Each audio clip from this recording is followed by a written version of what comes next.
And the Pentagon says it cannot confirm whether the explosion on the Russian flagship was caused by a Ukrainian missile, but that it also can't be ruled out. Let's bring in White House correspondent Mary Alice Parks for more on this. Mary Alice, what do we know about this ship and what this loss means for Russia's new offensive in eastern Ukraine? Yeah, Dan, like you said, the Pentagon is clearly tracking this closely. The Pentagon spokesperson John Kirby said, like you mentioned, that they haven't been able to confirm whether this was, in fact, an explosion caused by Ukrainian missiles, but they weren't ruling that out either. They said that their understanding is that the ship is still operating under its own power, not being towed, but is leaving the region, that it was about 60 miles off the coast of Odessa. I think that begs the question whether or not Russia will see a need to respond in a big way to this blow. But also it could be a serious morale boost to Ukrainian forces when there's such a public target like this struck. It can go a long way in boosting morale and giving a vote of confidence that Ukrainians are potentially getting an upper hand. Now, the leaders of Finland and Sweden have now announced publicly that they're considering joining NATO. So what are the next steps there, and how are NATO members and Russia reacting to that?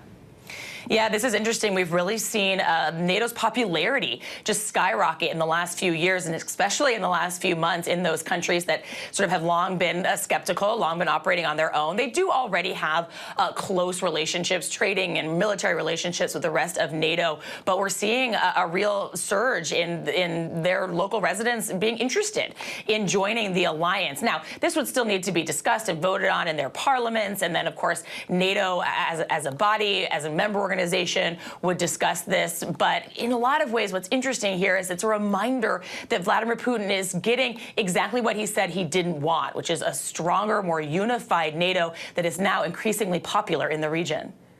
Meanwhile, Mary Alice, former President Trump aide Stephen Miller is testifying before the House committee investigating the January 6th assault on the Capitol. Now, the committee has accused him of spreading false information about the election. So what is he expected to tell them, and what's next in this investigation?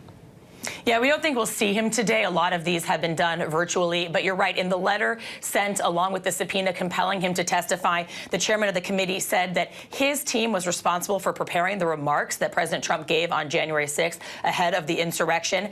Like you said, they accused him of efforts to spread false information about the election and encouraging state legislatures to actively work to alter the results. They specifically point to Stephen Miller's own public comments where he seemed to gloat about a plan to appoint alternate electors in these states. So what we're really seeing here is this committee transitioning and zeroing in on something beyond the violence of that day. They were focused at the beginning so much on the assault of officers, the smashing of windows, the physical violence of that day. But in the second part of their investigation, they're really moving beyond and looking into whether or not there was a coordinated and criminal plan to overturn the election results, to deny President Biden his win, and who is responsible for that and how far and how high up that went. All right, Mary Alice Parks, we appreciate it as always. Thank you.